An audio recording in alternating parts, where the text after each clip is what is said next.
ಸಹಜವಾಗಿ ಸರ್ಕಾರಿ ಆಸ್ಪತ್ರೆಗಳು ಅಂತ ಹೇಳಿದ್ರೆ ಬಡವರ ಪಾಲಿಗೆ ಸಂಜೀವಿನಿ ಅಂತ ಹೇಳ್ತಾರೆ. ಆದರೆ ನಾವೇನೋ ಈಗ ಒಂದು ತೋರ್ಸೋಕ್ಕೆ ಹೊರಟಿದ್ವಿ. ಈ ಒಂದು ಆಸ್ಪತ್ರೆಯಲ್ಲಿ ನಡೆದಿರುವಂಥ ಘಟನೆಯನ್ನು ನೋಡಿದ್ರೆ ನಿಜವಾಗ್ಲೂ ಕೂಡ ಜನರ ಜೀವದ ಜೊತೆ ಚೆಲ್ಲಾಟ ಆಡುವಂಥ ಘಟನೆ ನಡೆದಿರುವಂಥದ್ದು.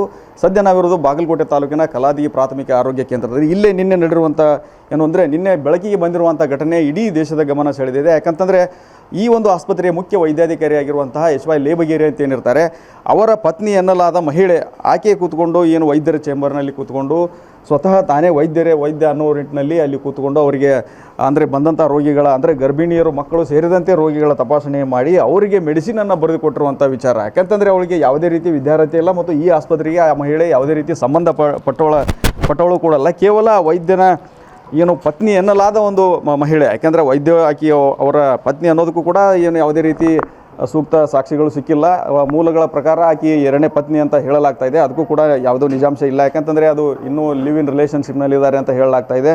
ಮತ್ತು ಮೊದಲನೇ ಪತ್ನಿ ಏನಿದ್ರು ಅವರಿಗೆ ಮತ್ತು ಈ ವೈದ್ಯರ ಮಧ್ಯೆ ಏನೋ ವಿಚ್ಛೇದನಕ್ಕೆ ಸಂಬಂಧಪಟ್ಟಂತೆ ಕೇಸ್ಗಳ ಕಡೆ ನಡೀತಾ ಇರುವಂಥದ್ದು ಈಗಾಗಲೇ ಸ್ಥಳೀಯರ ಒಂದು ಮಾಹಿತಿ ಪ್ರಕಾರ ನಮಗೆ ತಿಳಿದು ಬಂದಿರುವಂಥದ್ದು. ಆದರೆ ದುರಂತ ಅಂತಂದರೆ ಎಚ್.ವೈ. ಲೇಬಗೇರಿ ನೋಡೋಕ್ಕೆ ತಾವೇ ಒಂದು ರೀತಿ ಏನೋ ಅನಾರೋಗ್ಯಕ್ಕೆ ಈಡಾದಂಥ ವ್ಯಕ್ತಿ ಅಂತ ಇದ್ದಾರೆ. ಅಂಥವರನ್ನು ಆರೋಗ್ಯ ಇಲಾಖೆ ಇಲ್ಲಿ ಆಸ್ಪತ್ರೆಗೆ ನೇಮಕ ಮಾಡುವುದರ ಮೂಲಕ ಮತ್ತೊಂದು ಒಂದು ದುರಂತಕ್ಕೆ ಎಡೆ ಮಾಡಿಕೊಟ್ಟಿದೆ. ಯಾಕಂತಂದರೆ ಒಬ್ಬ ವೈದ್ಯನನ್ನು ನೇಮಕ ಮಾಡುವಂಥ ಸಂದರ್ಭದಲ್ಲಿ ಆತನ ಆರೋಗ್ಯ ಎಲ್ಲವನ್ನು ಕೂಡ ಗಮನಿಸಿ ಅವರಿಗೆ ಸೂಕ್ತವಾದಂಥ ಒಂದು ಸ್ಥಳಕ್ಕೆ ನೇಮಕ ಮಾಡಿಕೊಳ್ಳಬೇಕಾಗತ್ತೆ. ಆದರೆ ಎಲ್ಲೋ ಒಂದು ಕಡೆ ಎಚ್.ವೈ. ಲೇಬಗೇರಿಯವರ ಒಂದು ಆರೋಗ್ಯವೇ ಸರಿ ಇಲ್ಲ ಅಂತ ಹೇಳಲಾಗ್ತದೆ. ಅಂಥದ್ರಲ್ಲಿ ಅವರನ್ನು ಈ ಒಂದು ಆಸ್ಪತ್ರೆಗೆ ಮುಖ್ಯ ವೈದ್ಯಾಧಿಕಾರಿಯನ್ನು ನೇಮಕ ಮಾಡಿದ್ದಾರೆ. ಅದರ ಜೊತೆಗೆ ಇನ್ನೂ ದುರಂತ ಅಂದರೆ ಆತನ ಪತ್ನಿ ಎನ್ನಲಾದ ಮಹಿಳೆ ಬಂದು ಇಲ್ಲಿ ಆಸ್ಪತ್ರೆಯಲ್ಲಿ ಅಂಧಾದರ್ಬಾರ್ ಮಾಡೋ ಮೂಲಕ ಬಂದಂಥ ರೋಗಿಗಳಿಗೆ ಚಿಕಿತ್ಸೆ ಕೊಡುವಂಥದ್ದು, ಮೆಡಿಸಿನ್ ಬರೆದು ಕೊಡುವಂಥದ್ದು, 3-4 ವರ್ಷದ ಮಕ್ಕಳಿಗೆ ಡೋಲೋ 650 ಇಂಜೆಕ್ಷನ್ ಮಾತ್ರೆ ಕೊಡುವಂಥ ಒಂದು ರಿಟ್ನಲ್ಲಿ ಚೀಟಿಯನ್ನು ಬರೆದು ಕೊಡ್ತಾಳಂತಂದರೆ ಇವರು ಪಕ್ಕಾ ಜನರ ಜೀವನದ ಜೊತೆ ಚೆಲ್ಲಾಟ ಆಡ್ತಾ ಇರುವಂಥ ಪ್ರಕರಣ.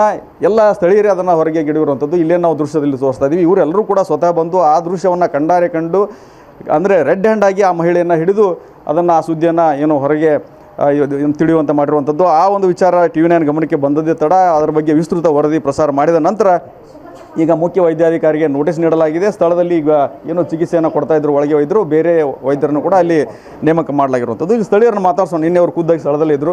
ಸರ್, ಎಸ್ಪೆಷಲಿ ಈ ಒಂದು ಘಟನೆ ನಿಮಗೆ ಗಮನಕ್ಕೆ ಬಂದಿದ್ದೆ ಅವಾಗ ಏನಾಯಿತು ನಿನ್ನೆ ಸರ್? ಇವಾಗ ನಮ್ಗೆ ಒಂದು ವಾರದ ಹಿಂದೆ ಗೊತ್ತಾಯ್ತು ಸರ್, ಬೇರೆ ವೈದ್ಯಾಧಿಕಾರಿಗಳು ಬರ್ತಾರೆ ಅಂತ ಕೇಸಂದಾಗ. ಯಾಕೋ ಈಗ ಹಿಂದಿನ ಇರ್ತಕ್ಕಂಥ ವೈದ್ಯಾಧಿಕಾರಿಗಳು ತುಂಬ ಚೆನ್ನಾಗಿ ನೋಡ್ಕೊತ ಹೊಂಟಾರ. ಆದ ಕಾರಣ ಅವ್ರನ್ನ ಮುಂದುವರ್ಸಿ ಸರಿ ಆಗಿತ್ತು ಅಂತ ಕೇಸಿ ಅಂತಂದಾಗ ಮನುಷ್ಯನ ಸಹಜ ಗುಣ ಏನಪ್ಪ ಅಂತ ಬೇರೆ ಬಂದಿರ್ತಕ್ಕಂಥ ವೈದ್ಯಾಧಿಕಾರಿಗಳು ಅವ್ರಕ್ಕಿಂತ ಪರಿಣಿತಿ ಪಡೆದವ್ರು ಇರ್ಬೋದು ಅಂತ ಕೇಸಿ ಭಾವಿಸಿದ್ವು.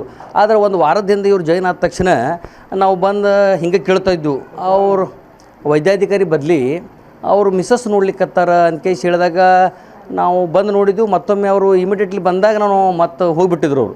ಹೀಗಾಗಿ ನಿನ್ನಿನ ದಿವಸ ನಾವು ಬಂದು ನೋಡಿದಾಗ ಏನಪ್ಪ ಅಂತಂದ್ರೆ ಅವರು ವೈದ್ಯಾಧಿಕಾರಿಯ ಚೇಂಬರ್ ಕುರ್ಚಿ ಖಾಲಿ ಇದೆ. ಅದ್ರ ಎದುರಿಗಿರ್ತಕ್ಕಂಥ ಒಂದು ಚೇರ್ನಲ್ಲಿ ವೈದ್ಯಾಧಿಕಾರಿಯ ಪತ್ನಿ ತುಂಬು ಗರ್ಭಿಣಿಯರನ್ನು ಮುಂದೆ ಇದು ತಾವು ವಿಡಿಯೋಲ್ಲೇ ನೋಡ್ಬೋದು. ತಾಯಿ ಕಾರ್ಡ್ ಇದೆ. ನಂತರ ಒಂದು 4 ವರ್ಷದ ಮಗುವನ್ನು ಡೋಲೋ 650 ಮತ್ತು ಡೆಕ್ಲೋಫೆನಿಕ್ ಇಂಜೆಕ್ಷನ್ ಕೊಡಬೇಕು ಅಂತ ಕೇಸಿ ಆ ಚೀಟಿಯನ್ನು ತಾವು ಈಗಾಗಲೇ ವಿಡಿಯೋದೊಳಗೆ ನೋಡಿರ್ಬೋದು. ಅದು ನಾವು ಕೇಳಿದಾಗ ವಿಚಾರ ಮಾಡಿದಾಗ ಮೇಡಮ್ ಅವ್ರು ನೀವು ಯಾರು ರೀ ಅಂತ ಕೇಳಿದಾಗ ಇಲ್ರಿ ನಾವು ಅವ್ರ ಪತ್ನಿ ರೀ ಅಂತ ಕೇಸಿ ಅಂದ್ರೆ ನೀವೇನು ಓದಿದಿರಿ ಅಂತ ಕೇಸಿ ಅಂದಾಗ ನಾನು BE ಓದಿನಿ ಅಂತಂದ್ರೆ BE ಓದಿದ್ರೆ ನಮ್ಮ ಮೆಡಿಕಲ್ ಆಫೀಸರು ನಿಮ್ಗೇನು ಅಧಿಕೃತವಾಗಿ ತಾವು ನೋಡಲಿಕ್ಕೆ ಏನರ ಆರ್ಡರ್ ಕೊಟ್ಟಾರ ಅಂತ ಕೇಸಿ ಆದೇಶ ಕೊಟ್ಟಾರ ಅಂತ ಕೇಸಿ ಕೇಳಿದಾಗ ಒಮ್ಮೆನ ಆಕಿ ಅಮ್ಮ ಎದ್ದು ಕೇಸಿ ನೀರು ಕುಡಿದು ಕೇಸಿ ಹೊರಗೆ ಹೋದರು. ಯಾಕ್ರಿ ನಿಲ್ರಿ ಅಂತ ಕೇಸಿ ನಾವು ವಿಚಾರ ಮಾಡಿದಾಗ ನಿಲ್ಲಿಲ್ಲ.